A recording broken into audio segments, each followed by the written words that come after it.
আমরা স্বাস্থ্যের এমন এক দর্শন নিয়ে কথা বলবো যা আমাদের আধুনিক চিন্তাভাবনাকে বেশ বড় একটা ঝাঁকুনি দিতে পারে।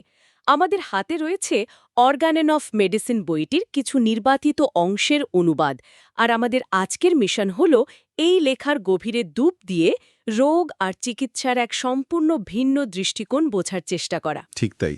আর এই দৃষ্টিকোণটা এতটাই ভিন্ন যে এর মূল কথাটা শুনলেই অনেকে হয়তো একটু চমকে উঠবেন।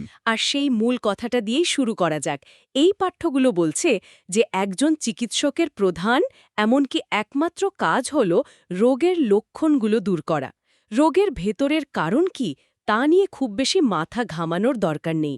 এটা তো আজকের দিনে দাঁড়িয়ে ভাবা প্রায় অসম্ভব। আমরা তো সবসময় শুনি get to the root cause. তাহলে চলুন এটা নিয়ে একটু কাটাছেঁড়া করা যাক। প্রথম সূত্রেই বলা হচ্ছে রোগের কোনো বাহ্যিক কারণ, যেমন ধরুন শরীরে কিছু ফুটে গেছে, সেটা সরিয়ে ফেলার পর চিকিৎসকের সব মনোযোগ থাকা উচিত লক্ষণগুলোর ওপর। এটাই নাকি রোগমুক্তির একমাত্র পথ। ব্যাপারটা ঠিক কি দাঁড়াচ্ছে তাহলে? দেখুন, এখানে মূল ধারণাটা হলো এক ধরনের দার্শনিক নম্রতা আর কি। এই দর্শন বলছে রোগ যখন শরীরের ভেতরে বাসা বাঁধে তখন তার আসল সত্তা বা সারবস্তুটা কি সেটা আমাদের পক্ষে সরাসরি জানা বা বোঝা সম্ভব নয়, বিশেষ করে সেই যুগে যখন মাইক্রোস্কোপ বা এক্স-রে ছিল না। আচ্ছা। আমরা যা দেখতে, অনুভব করতে বা পরিমাপ করতে পারি তা হলো রোগের লক্ষণগুলো, যেমন জ্বর, ব্যথা, মানসিক পরিবর্তন, ঘুমের সমস্যা, এই সব। হুম। এই লেখা অনুযায়ী এই লক্ষণগুলোই হলো রোগের একমাত্র বাস্তব, পর্যবেক্ষণযোগ্য প্রতিফলন। তাই সব লক্ষণকে একসাথে করলে যা দাঁড়ায়, যেটাকে বলা হচ্ছে টোটালিটি অফ দ্য সিম্পটমস। একদম সেটাই হলো একমাত্র নির্ভরযোগ্য গাইড, যা চিকিৎসককে সঠিক ঔষধ নির্বাচনে সাহায্য করতে পারে। একেই চিকিৎসার প্রধান এবং একমাত্র উপায় হিসাবে দেখা হচ্ছে। এখানেই ব্যাপারটা বেশ মজার হয়ে ওঠে। এই লক্ষণের সমষ্টি বা টোটালিটি অফ দ্য সিম্পটমস, এই শব্দটা শুনতে খুব সাধারণ লাগলেও আমার মনে হচ্ছে এর পেছনে বেশ গভীর অর্থ আছে। এটা কি শুধু প্রধান কয়েকটি সমস্যা, জ্বর, কাশি বা ব্যথার একটা তালিকা? একেবারেই না, বরং ঠিক তার উল্টো। আর এই বিষয়টা খুব সুন্দরভাবে ব্যাখ্যা করা হয়েছে একটি পাদটিকায়। পাদটিকা ৩-এ একটি অসাধারণ উপমা দেওয়া হয়েছে। ভাবুন, একজন ঐতিহাসিক একটি যুদ্ধের জীবন্ত চিত্র তুলে ধরতে চাইছেন। আচ্ছা। তিনি কি শুধু লিখবেন যে অমুক তারিখে যুদ্ধ হয়েছিল আর অমুক পক্ষ জিতেছিল? না। তিনি খুঁটিনাটি তথ্য সংগ্রহ করবেন। কোন সেনাপতি কী রণকৌশল নিয়েছিলেন, সৈন্যদের মনোবল কেমন ছিল, যুদ্ধের দিনের আবহাওয়া কেমন ছিল, এমনকি কোনো এক সাধারণ সৈন্যের লেখা চিঠিও তার কাছে গুরুত্বপূর্ণ হয়ে উঠতে পারে। বা। এইসব ছোট বড় তথ্য মিলিয়েই কিন্তু যুদ্ধের একটা সম্পূর্ণ চিত্র তৈরি হয়। এই উপমাটা তো অসাধারণ। তার মানে একজন চিকিৎসককেও একজন ঐতিহাসিকের মতো গোয়েন্দা হতে হবে। ঠিক তাই, চিকিৎসককেও রোগীর সমস্ত লক্ষণ পুঙ্খানুপুঙ্খভাবে জানতে হবে। পাঠ্যটিতে একটা উদাহরণ দেওয়া হয়েছে। ধরুন, একজন রোগীর চোখের কর্নিয়ায় ঘা হয়েছে। শুধু এইটুকু তথ্য একটা লেবেল মাত্র, এটা খুব একটা কাজের নয়। চিকিৎসককে জানতে হবে ব্যথাটা ঠিক কেমন, জ্বালা করার মতো নাকি দপদপ করার মতো, ব্যথাটা কখন বাড়ে কখন কমে, আলোতে তাকালে বাড়ে নাকি চোখ বন্ধ করে রাখলে আরাম হয়। কিন্তু এখানেই শেষ নয়। ও, আরও কিছু আছে?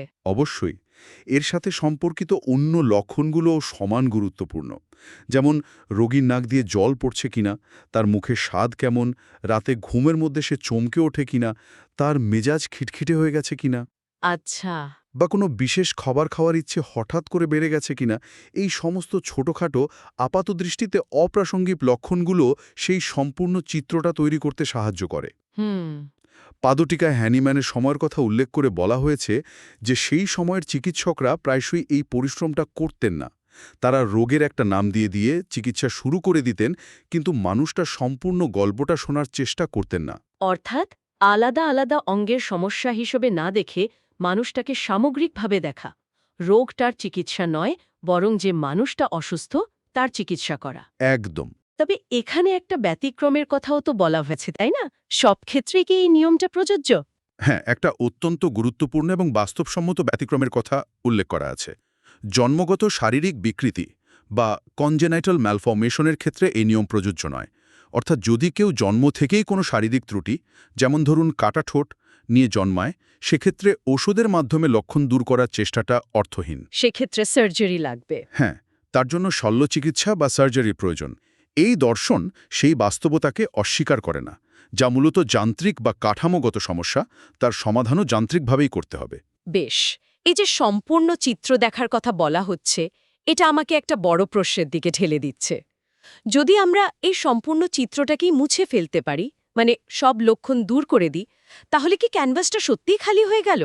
রোগটা তার ব্যাখ্যা অনুযায়ী উত্তরটি হলো হ্যাঁ, আর এখানে এই দর্শন সবচেয়ে বেশি বিতর্কিত এবং চমকপ্রদ। তাই? বলা হচ্ছে সমস্ত লক্ষণ দূর হওয়ার পর এবং স্বাস্থ্যের স্বাভাবিক অনুভূতি ফিরে আসার পর শরীরের স্বাস্থ্য ছাড়া আর কিছুই অবশিষ্ট থাকতে পারে না।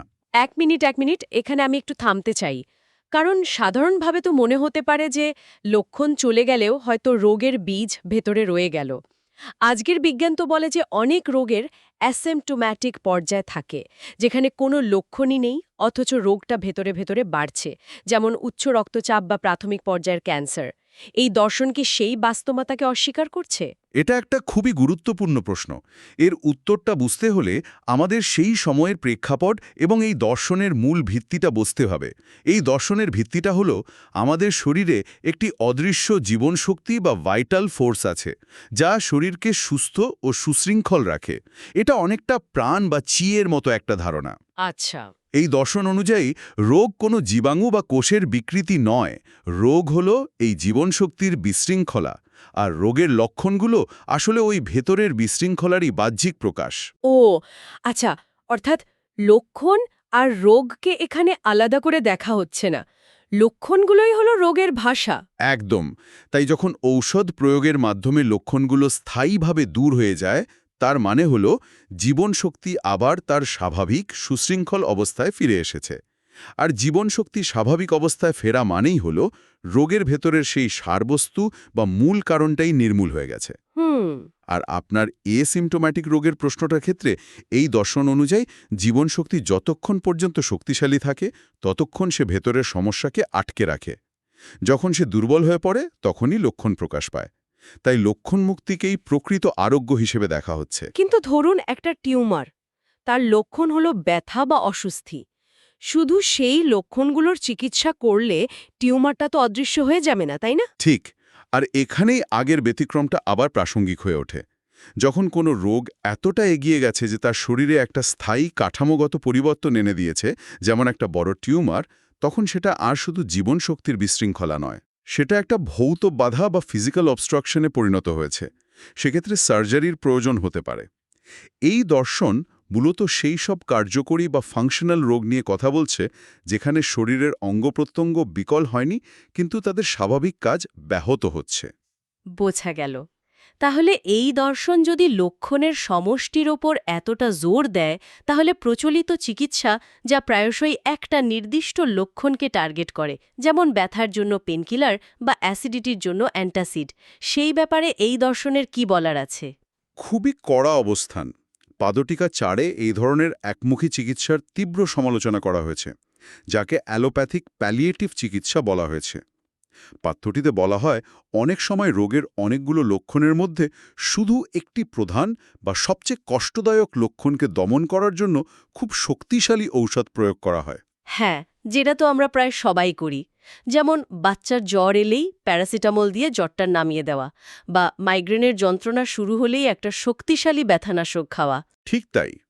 এই পাঠ্য অনুযায়ী এর ফলাফল খুব ভয়ঙ্কর হতে পারে। এতে সাময়িকভাবে কষ্ট কমলেও রোগটা শরীর থেকে যায় না, বরং আরও গভীরে চলে যায়। উদাহরণ হিসেবে বলা হয়েছে খিঁচুনির জন্য বেলেডোনা বা প্রচণ্ড দুর্বলতার জন্য সিঙ্কোনা ব্যবহার করলে রোগী হয়তো সাময়িক আরাম পায়, কিন্তু তাতে রোগের মূল কারণটা দূর হয় না। তাহলে কি হয়, রোগটা কোথায় যায়? এই দর্শন অনুযায়ী যখন একটি লক্ষণকে জোর করে দমন করা হয়, তখন ভেতরে সেই বিশৃঙ্খলা অন্য কোনো পথে প্রকাশ পাওয়ার চেষ্টা করে। এর ফলে রোগটি হয়তো অন্য কোনো রূপে, মানে আরও মারাত্মকভাবে, শরীরের অন্য কোনো গুরুত্বপূর্ণ অংশে প্রকাশ পায়। যেমন ধরুন, বহু বছর ধরে চামড়ার কোনো সমস্যাকে মলম দিয়ে চেপে রাখার পর রোগীর হাঁপানি বা অ্যাজমা শুরু হয়ে গেল। এখানে বলা হচ্ছে যে শরীর তার সমস্যাটা চামড়ার মাধ্যমে প্রকাশ করার চেষ্টা করছিল, যা অপেক্ষাকৃত কম গুরুত্বপূর্ণ অঙ্গ। কিন্তু সেই পথটা বন্ধ করে দেওয়ায় রোগটা আরও গভীরে গিয়ে ফুসফুসকে আক্রমণ করল। তার মানে এটা অনেকটা নদীর এক পারে বাঁধ দিয়ে অন্য পারে বন্যা ডেকে আনার মতো। এই উপমাটা বেশ ভয় পাইয়ে দেওয়ার মতো। উপমাটা একদম সঠিক। মূল কথাটা হলো একটিমাত্র লক্ষণের চিকিৎসা না করে লক্ষণগুলোর সম্পূর্ণ চিত্রটির চিকিৎসা করা প্রয়োজন, যাতে ভেতরের ভারসাম্যটা ফিরে আসে। একটা লক্ষণকে চেপে দেওয়াটা অনেকটা গাড়ির ড্যাশবোর্ডের চেক ইঞ্জিন লাইটটা খুলে ফেলার মতো। লাইটটা জ্বলছে না, কিন্তু ইঞ্জিনের সমস্যাটা তো রয়েই গেল এবং হয়তো আরও বড় ক্ষতির দিকে এগোচ্ছে। তাহলে আজকের আলোচনা থেকে আমরা যা বুঝলাম তা হলো এই নির্দিষ্ট চিকিৎসা দর্শন অনুযায়ী রোগের লক্ষণগুলো কোনো অপ্রয়োজনীয় উপদ্রব নয়, বরং সেগুলোই হলো রোগের আসল পরিচয়, শরীরের নিজস্ব ভাষা। আর রোগের গভীরে পৌঁছানোর এবং তাকে সারিয়ে তোলার একমাত্র পথ হল এই লক্ষণগুলোর সমষ্টিকে একজন দক্ষ গোয়েন্দার মতো চেনা এবং তার চিকিৎসা করা। একদম। এখানে মূল বিষয়টি হলো এক সামগ্রিক দৃষ্টিভঙ্গি। রোগীকে শুধুমাত্র একটি রোগের নাম দিয়ে চিহ্নিত করা হচ্ছে না, যেমন এই রোগীটি মাইগ্রেনের বা এই রোগীটি আর্থ্রাইটিসের, বরং তাকে তার সমস্ত শারীরিক এবং মানসিক লক্ষণের সমষ্টি হিসাবে দেখা হচ্ছে। এই দর্শন অনুযায়ী শরীর তার অসুস্থতার কথা লক্ষণগুলোর মাধ্যমেই আমাদের কাছে প্রকাশ করে। চিকিৎসকের কাজ হল সেই ভাষা মনোযোগ দিয়ে শোনা এবং বোঝা। প্রতিটি ছোট লক্ষণও সেই গল্পের একটি গুরুত্বপূর্ণ অংশ। এটা একটা ওয়ার অন ডিজিজে মানসিকতা থেকে সরে এসে লিসনিং টু দ্য বডি মানসিকতায় যাওয়ার কথা বলে। আর এই পাঠ্যটি একটি খুব গুরুত্বপূর্ণ প্রশ্ন আমাদের সামনে তুলে ধরে, যা আজকের দিনেও অবিশ্বাস্যভাবে প্রাসঙ্গিক। শরীর তার ভেতরের অবস্থার কথা জানানোর জন্য লক্ষণগুলোর মাধ্যমে একটি ভাষা ব্যবহার করে, একটা গল্প বলে। আধুনিক জীবনে যখন আমাদের শরীর কোনো সংকেত দেয়, হতে পারে সেটা একটা মাথা ব্যথা, দীর্ঘস্থায়ী ক্লান্তি বা ত্বকের কোনো সমস্যা, আমাদের প্রথম প্রবৃত্তি কি সেই সম্পূর্ণ গল্পটা শোনার জন্য যথেষ্ট মনোযোগ দেওয়া, নাকি শুধু সবচেয়ে জোরালো উপসর্গটিকে নীরব করে দেওয়ার জন্য দ্রুততম উপায়টা খুঁজে বের করা? এই লেখাগুলো আমাদের ভাবতে বাধ্য করে যে সেই বার্তাবাহককে চুপ করিয়ে দিয়ে আমরা হয়তো আসল বার্তাটাই হারিয়ে ফেলছি।